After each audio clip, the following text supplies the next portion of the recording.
Sabes que no Brasil agora há a lei Léo Lins que vai ser proposta para proibir a proibição. Portanto, vê a que ponto é que está a chegar isto. Visto que as coisas normalmente fazem Estados Unidos, Brasil, Portugal, provavelmente também vai chegar aqui e qualquer dia terei que ser eu ou outros colegas que estão a passar que vão passar por estas pequenas coisinhas da vida, que vamos ter que fazer também uma proposta para impedir que se proíba uma liberdade artística. Mas isso não é de um infantilismo tremendo? É, claro que é. Isto é o mais infantil possível. Isso é o que se diz às criancinhas. Ah, vai, não comas isso que isto faz-te mal. Faz-me Não é? lembrar uma cena, existe, mas nos Estados Unidos então é muito maior.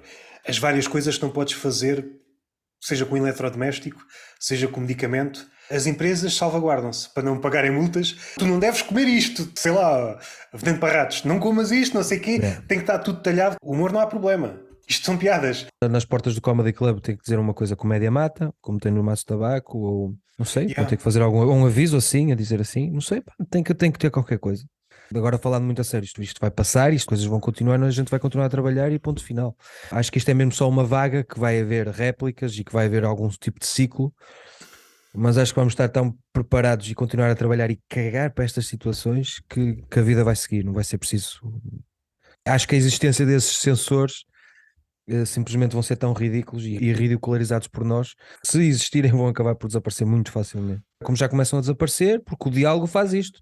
A partir do momento em que dá para dialogar, não é? Quando te cortam a palavra, depois já é outro assunto. Mas a partir do momento em que consegues dialogar com pessoas assim, as coisas vão indo. Eu, nesta minha situação, recebi algumas mensagens do Brasil, do mesmo grupo de pessoas que me denunciaram, algumas mensagens. Há uma específica muito, muito interessante, que é uma mãe de um rapaz com trissomia 21 que me manda uma mensagem a pedir desculpa por ter denunciado a página, porque ficou exaltada e com este burburinho todo, pediu desculpa e depois percebeu que era uma piada porque foi ver o que é que eu fazia e que era aquele realmente o meu trabalho, porque ela percebeu que tinha sido realmente um discurso de ódio para uma plateia e não um stand-up. E é muito interessante esta mensagem, porque Sim, percebe-se que uma pessoa foi influenciada por um grupo e foi influenciada por culpa própria, porque sentiu ali alguma coisa que era um discurso quando não era. E ela própria pede desculpa e diz mesmo, e depois, e mais à frente diz que não gosta muito dessa piada porque ela, como tem um filho assim, que é triste para ela, e é uma mensagem emotiva, ou seja, séria, crítica e emotiva, mas que revela muito de que as pessoas são influenciadas por grupos, e por estas coisas. E é muito interessante esta mensagem, é das mensagens que eu tenho aqui guardada, impressa, que já imprimi, porque é mesmo importante, porque é uma prova de que as pessoas às vezes vão nesta coisa dos grupos e depois acabam por ver, ok, deixa-me ver melhor o trabalho dele, ok, o gajo é humorista, o gajo afinal faz rir, não faz chorar. Ou seja, pelo menos a intenção é fazer rir e não fazer chorar. Portanto, há aqui uma questão muito diferente. não achas que esse é um dos perigos da imediatez das redes sociais? O que É, aconteceu aí foi uma reflexão. Como não há reflexão, isso está presente. Corri vários sítios onde estava a tua notícia e os comentários. Seria expectável, mesmo que alguém odiasse a piada, a ponto de deixar a coisa mais execrável, deixa-me lá ver aqui alguém que pensou sobre isto. Não há. O que há é uma chuva de frases que já viste em milhares de sítios. sim, sim, e Cada para um todas as está, situações. cada um está a jogar os soundbites que já decorou. Exatamente. É aquilo que nós vemos, é um fenómeno irmão, não necessariamente as mesmas frases, mas por vezes são aquela troca de galhardetes entre um ativista no Twitter e um humorista. Ele vai buscar aquelas frases que decorou, corta-se logo o diálogo. Mas se houvesse oportunidade para o diálogo, percebias que não houve nenhum pensamento demorado sobre aquela situação. Então diz-me lá o que é que está a afetar nesta piada. Tu dizes que a piada é má, explica-me a razão pela qual a piada é fraca. Eu quero perceber. Não há ninguém que diga esta piada é má porque, segundo estes critérios, que depois podem ser contestados ou não. Sim, e são as frases feitas do discurso de ódio disfarçado de piada, isto não é humor e metem piada entre aspas, metem isso, é sempre o mesmo,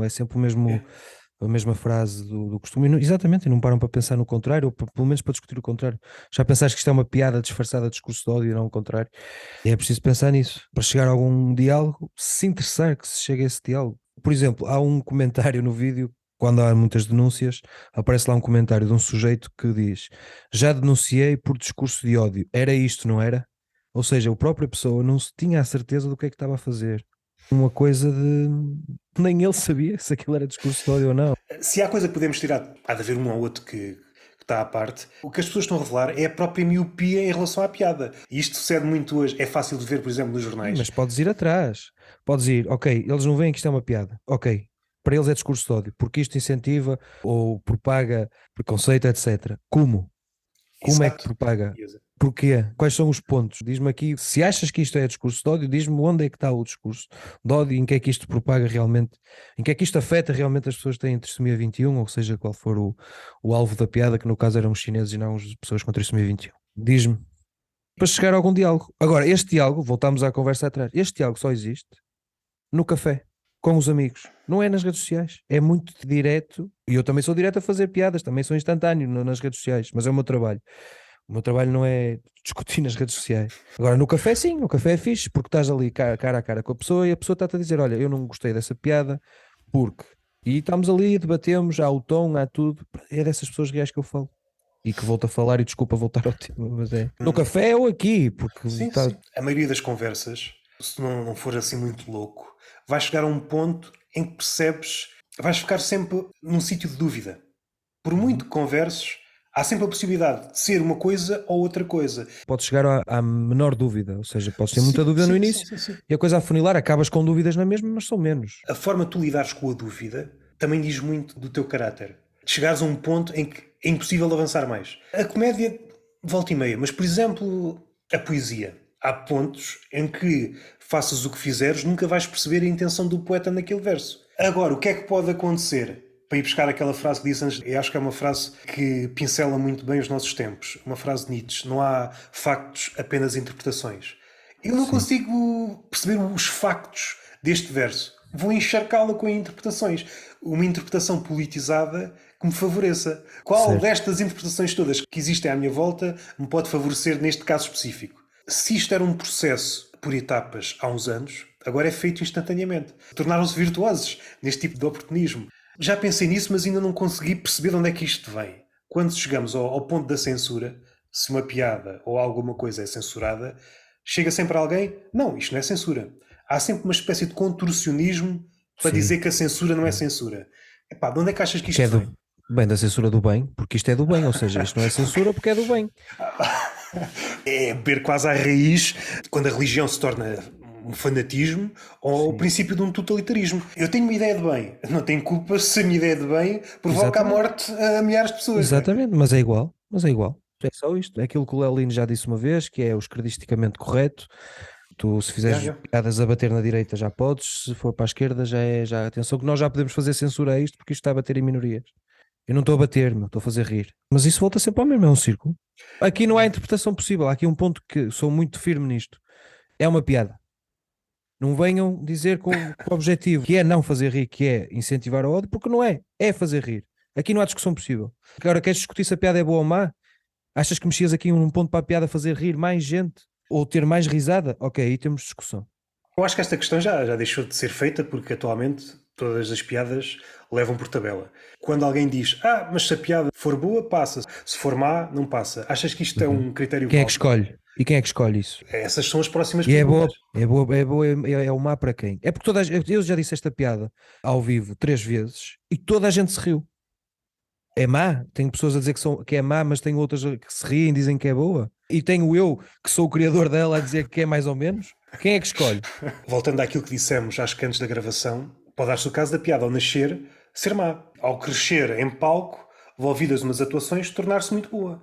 Mas isso é uma questão técnica, é uma questão artística. Mas se o censor aplicar esse critério de uma piada má, não Claro. passa, calma. Calma, não está pronto, não secou a tinta, não secou. É o mesmo que chegar ao pé de um escultor, dá-lhe a primeira cacetada no mar. Olha aí, isso vai sair mal. Calma aí, cara, que isso não vai sair de nenhum David.